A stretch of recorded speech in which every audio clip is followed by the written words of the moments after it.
damn late. I had to stop by the Wax Museum again and give the finger to FDR. We know Al-Qaeda, Zawahiri is supporting the opposition in Syria. Are we supporting Al-Qaeda in Syria? Well, it's a proud day for America. And by God, we've kicked Vietnam syndrome once and for all. Thank you very, very much. I say and I say it again, you've been had. You've been took. You've been hoodwinked. These witnesses are trying to simply deny things that just about everybody else accepts as fact. He came, he saw, he died. Well, we ain't killing their army, but we killing them. We be on CNN like, say our name, bitch, say it 3 times. The meeting of the largest armies in the history of the world. Then there's going to be an invasion. Okay, guys, on the line, I got Phil Giraldi from the Council for the National Interest, not to be confused with the Center for the National Interest featured in the Mueller report for no real reason whatsoever, except to discount lies. But anyway, that's Council for the National Interest. Or what is it? See, I forgot the web address. Phil, help me. Well, it's www.councilforthenationalinterest.org. See, I knew that. It changed. It used to be CNI Online. No. Yeah, that's right. Council for the Nationalinterest.org. That's the email address. Right. Yeah, exactly. All right. I don't know what the hell I'm doing up here, man. I'm just trying to get by. The Council for the National Interest, councilforthenationalinterest.org. I did know that. I've said that out loud like 1,000 times. I should know it. But anyway, also uns.com. That's where you find all the things that he writes. And this one is called The Conspiracy Against Trump, the Deep State Plot to Undermine the President. And so here's the thing, is that I really like this angle because there's so many different angles on this story, especially now that the Mueller report is out and what have you. But you're really rewinding all the way back here to the origin of this thing. And it ain't Jim Comey. It's John Brennan and his friends, huh? Yeah, that's the way it looks to me, and it looks to other people that are smarter than I am, who have looked really in great detail at all the progressions of how this information was kind of developed and how it leaked out. Did I forget to mention that you're a former CIA officer and that a bunch of your friends are too? Yeah, that's right. And if, indeed, some of my friends have done analysis of this and have come up with the pretty much the same conclusion that I did, that this was an actual conspiracy, and it was mounted by headed by the director of the CIA at that time, Brennan, and it brought a bunch of other people in from FBI and NSA, and essentially the idea was to torpedo Trump, which in retrospect looks like a good idea. But the awful part is you don't want your national security services messing around with elections. Right. Well, and certainly, it kind of matters anyway that the reasons that they tarred him was only for the things that he was slightly good on, rather than any real danger that he posed. Yeah. They're the ones who are dangerous, but. Yeah, he was going to talk to the Russians and try to improve relations, and he was against more wars in the Middle East and wanted to wind down the wars that were already running, and that's at least what he promised or what he said, and that's why a lot of people voted for him. And but this was, of course, anathema to the people in the national security industry who have jobs, careers, prestige that derives from the wars we're fighting. Mm-hmm. Remember back in, I think it was probably in 2012, and there was some meeting of the press corps and a bunch of lobbyists and stuff in some room at the Pentagon, and someone shouts out, "Boy, I sure hope Ron Paul doesn't win. We'd all have to get real jobs." And then instead of laughing, everybody got all like quiet and uncomfortably nervous. It's not like he was going to win anyway, but they just they didn't even laugh. Anyway. So yeah, there are people like that for sure. Now, so here's the deal now, Phil, is that I'm going to try to be very moderate and middle of the road here and say that, okay, I read the report and it does say that the entire thing about Trump and his team working with the Russians was a giant hoax. You got me there, okay? There's nothing to it at all. But, geez, a bunch of FBI cops, CIA officers, why, they would only ever do the right thing in order to protect the republic from some kind of madman. And you know what? Carter Page had been to Russia before and things like that. So therefore, they apparently stumbled into this investigation in good faith, and they did their best. And at the end, they admitted that actually there really wasn't anything to it. So what's your case that, yeah, no, that's not right at all? It's much worse than that as far as the origin of this story. Yeah, well, my case is basically that they were out to derail Trump right from the beginning, and part of this has to do with they might argue now that this was a national security issue at the highest level, where this guy was going to be the Manchurian candidate. He was going to be dangerous. Now, in fact, they might have been right, but that's not the real reason why they did this. The real reason why they did this is because many of them were deeply and closely linked to the Hillary Clinton campaign, and they expected to be rewarded when Hillary won. And they fully expected that Hillary would win, but they figured sticking it to Trump and destroying him would guarantee that. So it was, their motives is what I'm questioning here. And the fact is that some of them, I mean, like Brennan and like Michael Morrell, another CIA renegade, these people were accusing Trump of being a Russian agent. And there's no evidence of that. In fact, these two guys were CIA analysts. They don't even know what an agent looks like.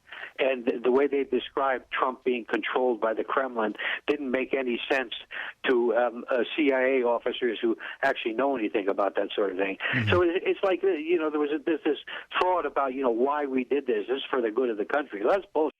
You did it because it was good for you, and that's why you did it. And you never for a second thought that you were destroying the U.S. Constitution, and you were essentially doing what has ruined republics and democracies in the past, intervention by the security services and by the military. Mm-hmm. Yeah, which is absolutely huge. And actually, so let's get back to that in a second, because I think that's important here. But so I want to clarify, though, that when you're saying it may be true when you're talking about how dangerous the guy is, are you talking at all about ties with the Russians in the lead up to the election, or you're joking around referring to his, ties to Israel and his policy toward Iran and this kind of thing? Well, I'm not referring to any ties to the Russians, because there aren't any. But what I'm referring to is his general conduct of foreign policy, which is getting increasingly dangerous and will get mighty dangerous next week when we start this boycott of Iranian oil. Mm-hmm. And this stuff is just inept, and he's inept at almost every level, at almost everything he does. And he got, his margin of victory came from two constituencies. It came from people who were concerned about immigration, and people like me who were concerned that Hillary Clinton would be going to war with Russia within a week. And we felt that Trump was the peace candidate insofar as there was a peace candidate, based on what he was saying. So this is essentially the two issues that Trump won on, and the fact is he's reneged on both of them. He's done nothing in either area except do damage, particularly in the foreign policy area. Mm-hmm. And so, yeah, Trump is inept, and he's advised by people who should be locked up in a cage somewhere. That's Bolton, Pompeo, and Elliott Abrams. Mm-hmm. And unfortunately, that's what we've wound up with. But that still doesn't justify a military security services, however you want to cast it, overthrow of a legitimately elected president of the United States. Mm-hmm. All right, so I want to get back to that case a little bit in a second, but we should sum up here real quickly that whether or not it's because of the pressure of this Russiagate fake scandal in the first place or what, that he's been very anti-Russia in real terms, sending arms, regardless of what it says in the Republican Party platform, sending arms to Ukraine, to the government that Obama helped install but was afraid to send any guns to. He added Macedonia and Montenegro, 2 countries, to NATO that he could have stopped that and didn't. It was already in process, but still. And then, of course, bombing and killing Russians and attacking Assad 2 different times in Syria. And working on this attempted regime change in Venezuela and all these things. So you'd have to be 100% Russiagate truther to just say, well, either I'm ignoring those things or, oh, he's, only doing that to try to dissemble and disguise the fact that he's really Putin's puppet. But I would say if that's true, he sure is good at it then. Oh, getting us out of the INF treaty on the intermediate missiles and all of this stuff, threatening to mid-range nuclear missileize Europe, where it hadn't been the case in 30 years. And from what I hear, Charles Freeman and them were saying, I talked to him on the show, that this is about so they can put mid-range missiles off the coast of China. That's why they want out of the treaty. It's not even about Russia, but they're willing to risk everything with Russia over China. Some Putin's puppet this guy is, huh? What'd I leave out?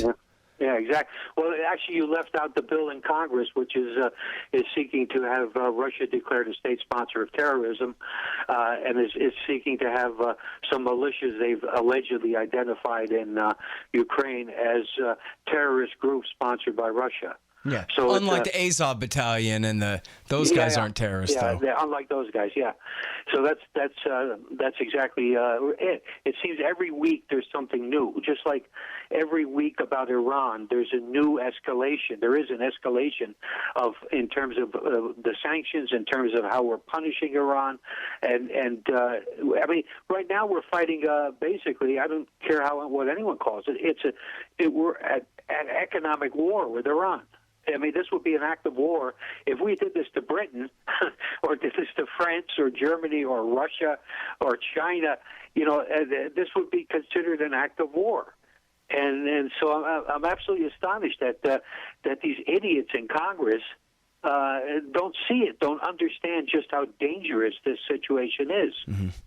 Well, okay, so we'll get back to the case about the coup in a second, but let's stick with this for a minute here about Iran. So can you compare Obama's crippling sanctions to what Trump is doing now in repealing the last of the waivers for America's allies, at least here?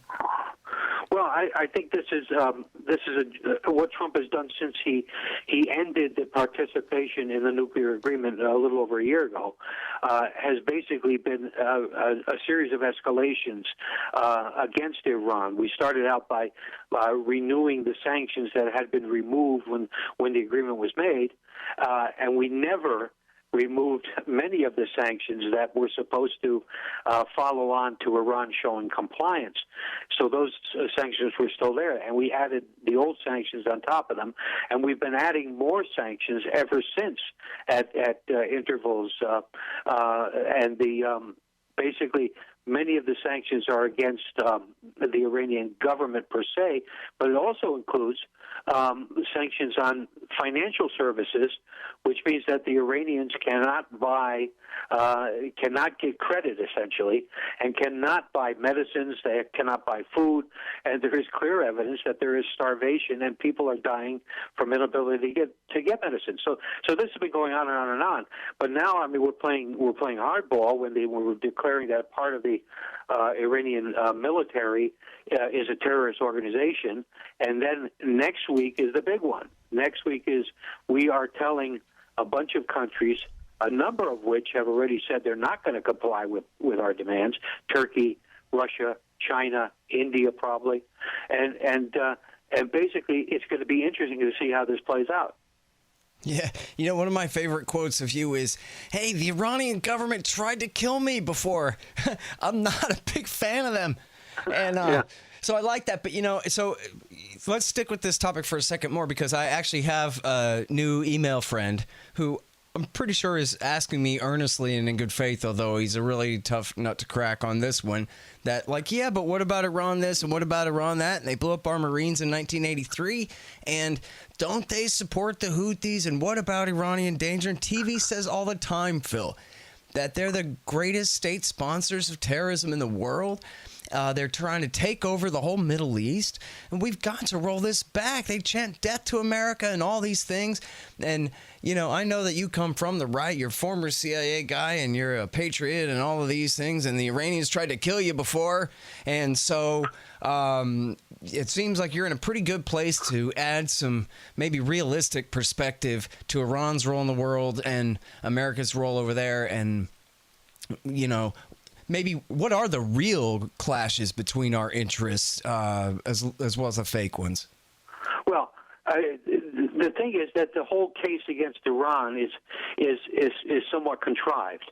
It's based on certain assumptions that what Iran is doing is aggressive and is intended to destabilize and to create. It cracks me up when I keep hearing about this alleged land bridge that Iran is building by way of Iraq, Syria, Lebanon, so it will be able to dominate the Mediterranean Sea. I mean, this is so ridiculous, but it's cited all the time. They're building a land bridge. I mean, you know, a road. It's called. Yeah. Yeah. But it's like the Iraqis are going to submit to this the violation of their own sovereignty. You think the Syrians are going to do that? Even the Lebanese are going to do that? This is just these countries have a community of interest, and the community of interest was to get rid of ISIS, and they've succeeded in doing that virtually without help from the United States. So so there are a lot of myths, and then Hezbollah, of course, is seen as a proxy of Iran. Well, Hezbollah, that depends how you play the Hezbollah game and how you describe it and how you look at its history. The group was basically a resistance group against Israel, and it therefore had a community of interest with Iran. But Iran does not direct Hezbollah's actions, and Hezbollah is not directing the actions of the people in Yemen. It's like Iran is not directing the people in Yemen. So it's like, if you construe everything in the worst possible way and see Iran as the dark force behind all this, then yeah, you can make these arguments, but these arguments are ridiculous. And I would say that the crowning argument for people like us is that, why don't you guys explain to me how exactly Iran threatens the United States? Because that's really the only reason to have soldiers there, and it's the only reason to be so aggressive with them. What exactly is the way that Iran would threaten the United States? I've never seen anybody even try to explain that, because it's totally ridiculous. If Iran were a threat to the United States, then yeah, we would be looking at options to deal with that as a national security issue. But it isn't. Well, and in fact, they have to desperately reach for these ridiculous lies, like, oh, actually, Iran was behind 9/11 all along, or this used car salesman from Corpus Christi was going to blow up the Saudi ambassador for no reason at all, and the guy's not even a prince or nothing, and the whole thing was a joke. In fact, on that one, you and 5 other former CIA officers immediately came out on the record saying, I don't buy that one, not for a minute. That was completely debunked right away. But let me ask you about that, Phil, because, in fact, I remember Pat Buchanan saying that it wasn't even really Hezbollah, but it was the Amal militia, and that, yes, Iran had helped them do it at the time, but is that really right? And then how many years ago was 1983 again? And do we have to, is that an unresolvable problem that they did that? Well, yeah, and of course, but the fact is that, the issue becomes, because one Group A has a relationship with Group B, then everything that Group A does is attributed to Group B. And that's exactly the kind of arguments they're using with Iran.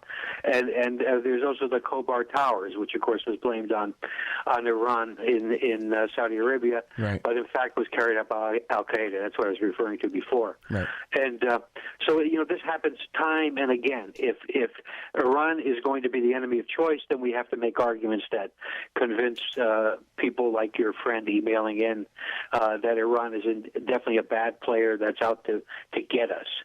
Yeah. And that's totally ridiculous. And of course, the really amazing part is Iran, of course, as a Shia country, it doesn't support terrorism at all. I mean, how many Shia terrorists have you heard about lately?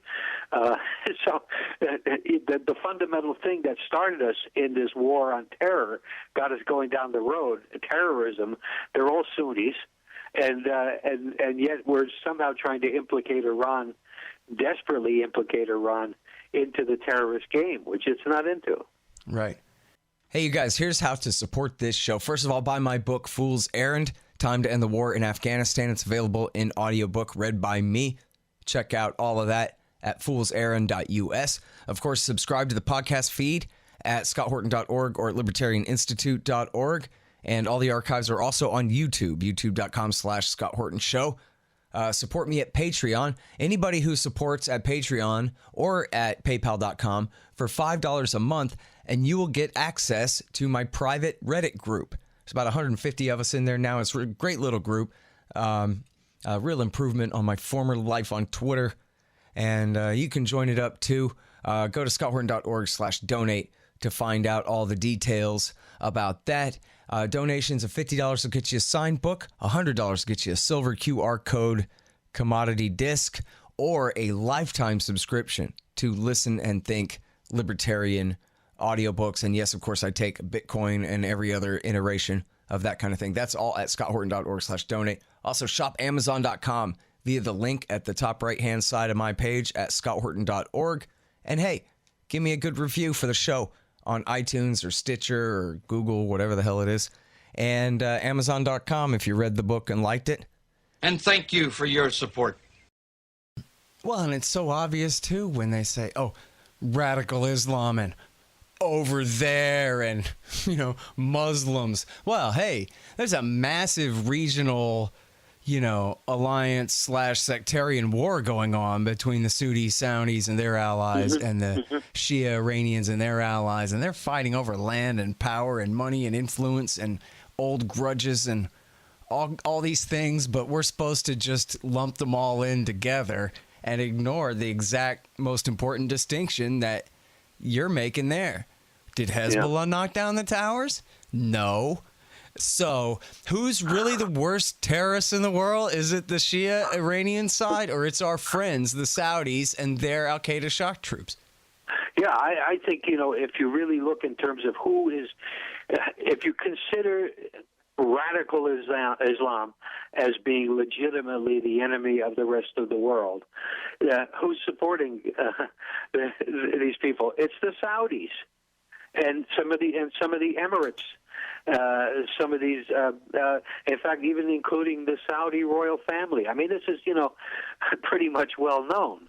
And the fact is, these people, by supporting the Wahhabi, the radical form of Islam, using money to build mosques and schools and stuff like that, which preach all this, are the principal supporters of world terrorism. And probably if there's a second group that's a principal supporter of world terrorism is the United States. I mean, who created Al-Qaeda in the first place? Yep. And where'd they get all those guns and all that money? Even during Iraq War II, when the Americans were on the side of the Shia, in the Badr Brigade and all those guys fighting on Iran's side and against the Sunni Arab minority there, the Saudis were bankrolling the Sunni insurgency and Zarqawi and his guys. Read it in the Post. Yeah, absolutely. So, I mean, it's a question of we should know who our enemies really are, but apparently people in Washington don't care. Yeah. All right, so now back to this whole thing about Trump here. Because, see, I got to agree with you. I got a bias where I think that this whole thing was a plan against him. And, in fact, so there's a couple of things I want to bring up here. Is you have this guy, Stephen Halper, who was essentially a fixer for the Bush family and whoever going back, I think, to the October Surprise in the 80s. Something like that. And he was apparently on the case of infiltrating and spying on and collecting information and whatever, engaging somehow with Page and Papadopoulos before, the official story that we've been told so far. And then also there was the interesting fact that I'm pretty sure David Stockman pointed out that was this thing in The Intercept about how Sater, who was Cohen's partner, who was helping to seek, and they failed completely, to deal with the Russians to set up the Trump Tower deal, that apparently he has been a long time and long known FBI informant. And that apparently also he was the one, it wasn't Trump, it was he that came to Cohen and said, man, we really ought to get this whole Russia-Trump tower thing going. Now, I don't know, I don't want to speculate be too crazy about all this kind of thing, but I wonder if you think that those are important data points that, really go to show that possibly this thing really did start simply as a plot to get Trump. There was no suspicion about Russia in the first place. It was what are we going to do to get this guy? Let's make it about Russia. Yeah, I think the Sauder story demonstrates that this was possibly entrapment by the FBI. That essentially they were, using a go-between with classical entrapment, where you convince somebody, hey, there's a good deal around the corner. Well, so what? It's with the Russians, and it's a way of getting somebody to do something that they would not otherwise do. And there seems to be a lot of that goes through the narrative here, and these people are people that are not exactly big-time criminals, but they're people that were willing to bend all the rules if there were enough money waited in front of them. Mm-hmm. And that's follow the bucks. That's always the best rule. And these guys saw money and they saw profit coming in, and that's kind of the story. Papadopoulos, of course, was also dealing with the Israelis about some oil deals. And in fact, when he was having trouble with his security clearances, it was about the Israelis rather than Russians. Mm-hmm. Yeah, that was interesting. In fact, so he did an interview with Michael Tracy, and I haven't listened to the whole thing. It's 2 hours long. But in there, he says that, they were persecuting me because I'm friends with Doug Feith and worked with him at the Huston Institute. Oh, wow. There was this. I know. That's beautiful. Yeah, don't choke laughing over there. I wasn't sure if that was gonna be a surprise or not. But apparently, and the inside joke for everybody else doesn't know of all the neocons, Feith has been repeatedly investigated by the FBI for passing secrets to the Israelis, him and Pearl and some others. But there was this other story that an Israeli gave him this stack of money, $70,000, and he was like, and dropped it off at some lawyer's office because he didn't want to leave the country with it. That sounded like a setup, too, big time, and he saw it as one. Sure, absolutely. But, and now, so John Brennan, the leader of al-Qaeda in Syria, former head of the CIA, Bob Woodward revealed that, I'm pretty sure it was Woodward who said, he was the one who pushed more than anything and almost included the Steele dossier in that January 2017 intelligence report, the one that the bulk of it was about how RT had covered fracking to make us look bad and all this garbage, right? And had no even claim of evidence whatsoever about the Russian hacking, and in fact, it even had a giant disclaimer that just because we say something in here doesn't mean we stand by it, and all this funny stuff, But he wanted to put the Steele dossier in there. He was insisting, any fool can look at that thing and know better than to believe that a word of it is true. No, it's been attested by a number of sources that that is actually true, that he was going to put this dossier, of course, which even the Mueller report is claiming is full of unconfirmable information. Let's be polite about it. And this is Brennan, who claims to be an experienced intelligence officer, and didn't. Well, of course, because he is a somewhat experienced intelligence officer, he knew exactly what it was. And he knew exactly that this is all speculative, and this is when you hire somebody to go somewhere and say, get me dirt on somebody, this is what you get. Mm-hmm. And Brennan was pushing that. I honestly think if you look at some of the YouTubes of Brennan's performances, both when towards the end there when he was still director of Central Intelligence, and then shortly thereafter before he was out of the agency, he sounds demented. He's always angry and he's always pointing and screaming. I mean, there really is something very much wrong about this guy. Yeah. I've always thought so. But hey, so a thing is, too, is this guy Mike Morrell, you mentioned him, he'd written this thing in the New York Times saying that Donald Trump was a witting or unwitting agent of Russia. That was one of the key phrases they clued in on here was, oh, yeah. Well, anybody who agrees with the Russians about anything is an unwitting agent of them. Just kind of doesn't mean a thing. But I saw a clip of him where someone, at some event, a questioner asked him about the Steele dossier. And he said, oh, yeah, no, I don't believe in that thing. And I read it a bunch of times, and it's all essentially a bunch of unconfirmable claims or whatever. But, it seems notable, I think, that it was laughable in the first place. And, in fact, I don't think I ever read the whole thing because I got to the part where Page got a 19% commission of a Russian state-owned oil company for for a promise to help. He got promised that as a payment to help get some sanctions lifted or something like that. And at that point, I knew this whole thing is completely fake. Whatever is in there, a lot of it was like, I don't know. But when I got to that, I was like, come on. In fact, you know how I knew that? It's because that whole scandal about Petraeus and his girlfriend and all of that. Well, remember he was tied up with that other Tampa Bay socialite lady who had infiltrated General Allen or whatever, something like that. And there was a big write-up about her and how she was really trying to climb the social ladder. And one thing she did was actually help to arrange an oil deal and then tried to demand some giant payment for that. And that was what really led to the beginning of her downfall in high society or whatever, because anyone of their salt would know that the standard fee is a $1 million commission, no matter how big the oil deal is. It doesn't go by percentages or whatever. Anyway, so I just had remembered that. And then here they're promising Carter Page 19% ownership in this company, which I forgot who calculated out as hundreds of millions of dollars hundreds worth. of millions, that's right. Yeah, and then, but no, I'm supposed to believe that John Brennan read that and went, oh my God, we better do something. Instead of, yeah, right, who cooked this stuff up? Which really goes back to, again, raising the question of who was really behind this whole thing in the first place. Because that guy Steele, I know he was paid to come up with opposition research, but was it supposed to be complete garbage? I mean, if it's going to be effective, it has to be, well, I don't know, I guess it was somewhat effective. Let me put it this way.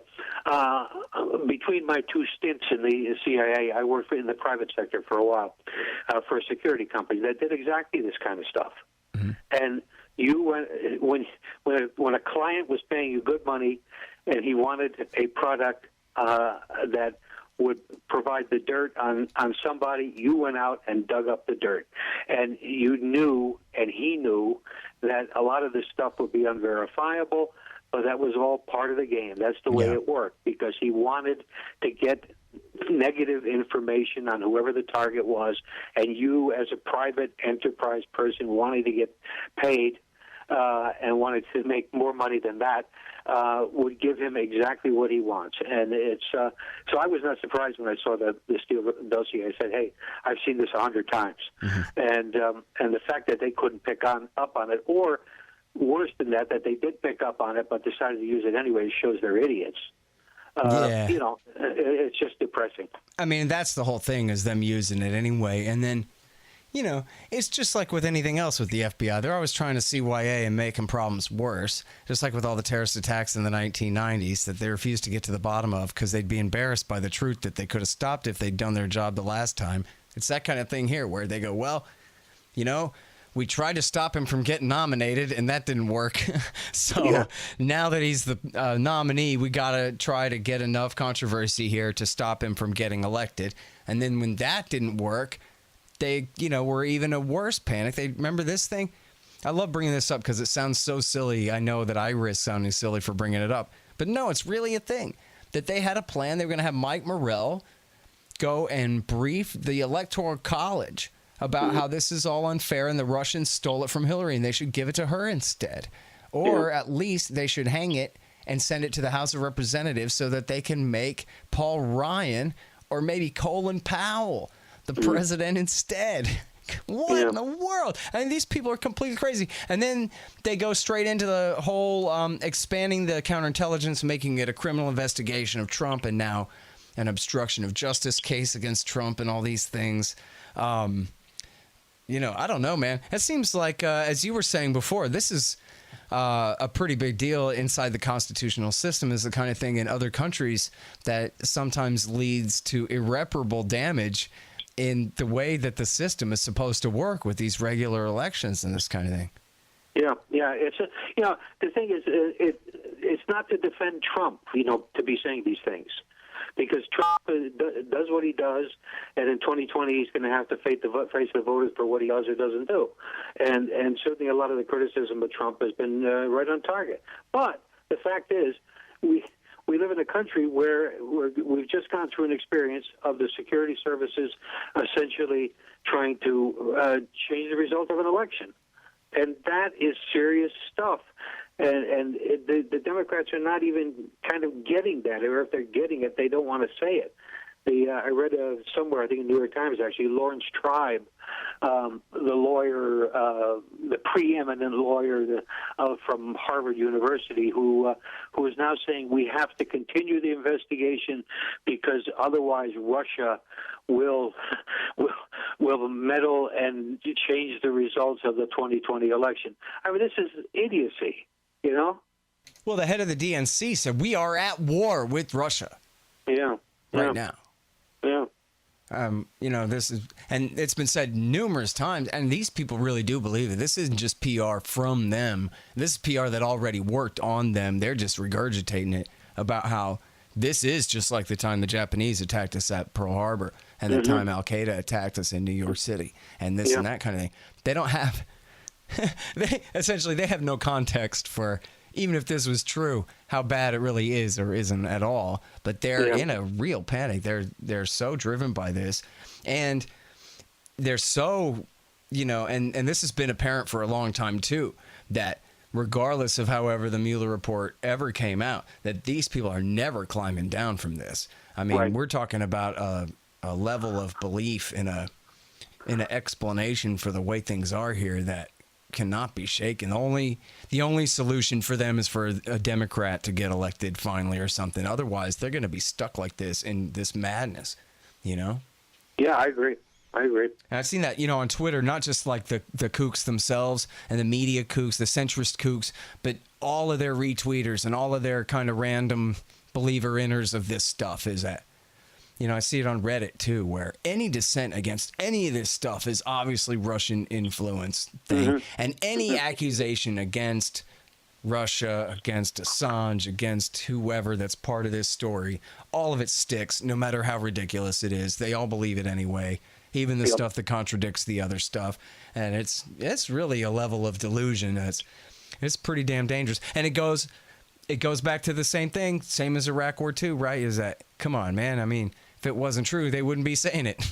You know what I mean? You can tell me they're going to attack Iraq for false reasons? Come on, they wouldn't do that. Right. They might accuse Iraq of things falsely, but they wouldn't start a whole war based on that. That's crazy. And so it's sort of the same thing here. If the FBI and the CIA are making this harsh of a move against the president, it's because their counterintelligence investigation mandated that they protect us from his treason. Clearly, or else it wouldn't be like this. And they don't have the imagination to see any other explanations for that. Yeah, absolutely. And, I guess partisanship helps reinforce it, too. That, like, hey, this is what we all think and all that kind of deal. But yeah, it's groupthink.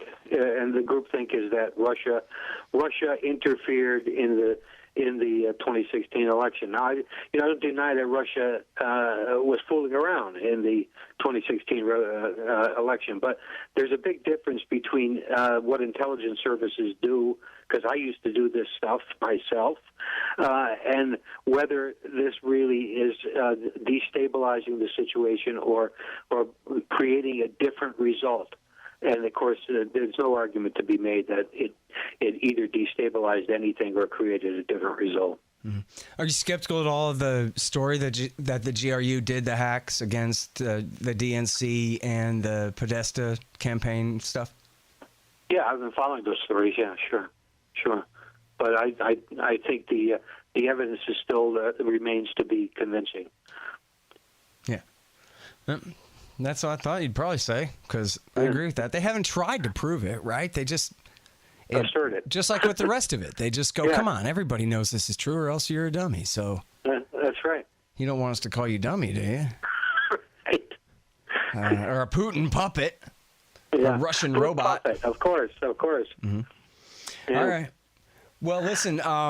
Okay, so one more question about this too, though, was the Justice Department, what did it to him? Obviously, in a plot with the CIA here, but so Trump's mad as hell. But what instrument does he have to enforce any real accountability here, other than, I guess? The only accountability can come from Congress. If Congress chooses to investigate the possibility that U.S. government agencies were involved in this process, they could call these people and they could subpoena them. They could even push to have charges filed against them. That would be the only place. Trump has only limited ability to strike back. And yet, the GOP and the CIA are synonymous, right? So there's no chance that the Senate Republican leadership is going to go after this, at the core of it, are they? If you start going after this stuff, you'll discover that both parties have done some pretty awful stuff on a regular basis. Right, that's what Schumer said. He goes, you don't go after you, meaning anyone with power in D.C. You don't go after the intelligence community. They have 8 ways from Sunday at getting at you if you do. That's right. And he certainly, he sounded terrified, honestly, in that. Yeah, so that's the thing of it, though, is that, but it can't be over yet exactly because he's still the president for a year and a half, and he's angry as hell and keeps accusing them of treason and demanding accountability here, and yet, so we have Lindsey Graham, and we have the Inspector General. David Stockman says, well, the only thing he can really do is declassify everything related to Russiagate. But he's not going to do that either because his NSC is going to tell him. Pompeo and Bolton, they're not going to let him do that. But it's just funny because just in the same way that, all of these hawks are so frustrated and driving themselves crazy with all of their failures, that's his problem too, is he's got this short temper and he's not very good at figuring out stuff. I'm sure you saw where he said, if you try to impeach me, I'll take it to the Supreme Court. Oh, man. Right. He's either getting bad advice or no advice and knows nothing about what's going on here. And so I don't know. It's just, I think it'll at least remain funny to see like how this continues to work out because there's such a partisan interest in accountability now, just as much as there's an accountability on the part of all the liberal truthers to keep believing in it anyway. For the right wing that feels vindicated about all of this. They, I'm not so sure about the senators, but certainly the Republican Party voters and activists and website readers and so forth, they're not done with this yet. So, I don't know. It could be. Well, we'll see. It'll be interesting to see how certain things play out starting in next week with the Iran business, which will impact on Russia and other issues. This is alive. The game is still in play, Right. Oh, one more thing. There was Nunes made referrals of, I forgot, 8 or 10 people to the Justice Department, which I guess the law says they have to follow up one way or another with that. So, Yep. which not like I'm expecting much. And the Inspector General is right now investigating the origin of this thing. He's been mandated to. Obviously, the IG is just the IG, but that could really, it could be the start of something more, I guess. Yeah, absolutely. I mean, it could. There are a lot of things that can come out of this, but the question is, how does this become a legal liability to put some of these people in jail? That's the hard road. That's what I want to see. And you know what? I don't know exactly what the law is, but I mean, I think it is a law. Maybe they changed some guidelines, or maybe they did change the law back a few years ago. They adjusted it somehow, Phil, didn't they? But by and large, the CIA is supposed to be forbidden from interfering in, certainly in American elections, but in any kind of American domestic policy. That's exactly right. And I mean, I'm not saying I believe that that's how things go all the time, but there are statutes that say that it's a crime to do so, right? That's not just a suggestion. Well, that's true, but every rule has a feature that allows it to be overruled. Sure. The rules about CIA not not interfering in domestic politics or news dissemination in the United States. If the director of the CIA decides there's something going on that he has to do that or wants to do that, he can do it. Yeah. And he can always just plead ignorance to the FISA court and things and just say, well, I thought that Carter Page stuff was something. I'm pleasantly surprised to find out that it turns out it wasn't. What a surprise. Right? Yeah. Yeah. All right. Well, anyway, all right. Well, great to talk to you again. Thanks for coming on the show. Scott. Yeah, you take care. All right, you guys, that's Phil Giraldi. He's the director of the Council for the National Interest, councilforthenationalinterest.org, and regular writer at uns.com, The Conspiracy Against Trump. All right, y'all, thanks. Find me at libertarianinstitute.org, at scotthorton.org, antiwar.com, and reddit.com/Scott Horton Show. Oh, yeah, and read my book, Fool's Errand, Time to End the War in Afghanistan, at foolserrand.us.